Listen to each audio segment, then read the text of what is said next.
emergency action notification requested by the White House. All EAS participants will follow activation procedures in the EAS operating handbook for a national level emergency. The President of the United States or one of his designated representative will shortly deliver a message over the emergency alert system. Please stand by.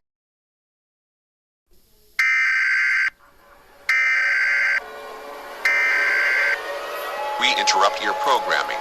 This is a level emergency. Important details will follow.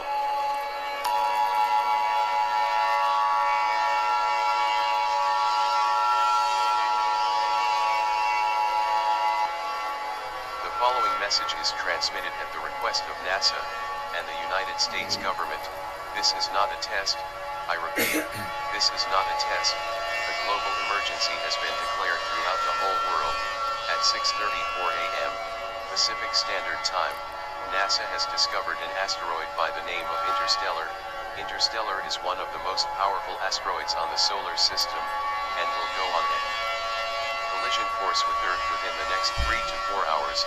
I am sorry to say this, but humanity cannot survive this powerful asteroid, so there is no way to seek shelter, there is no way to stay calm, go into panic mode. All residents of the whole world are advised to listen to the following instructions: gather with your friends and family, and get ready for your final hours on this beautiful planet. Thanks for being with us, and see you in heaven. Goodbye forever.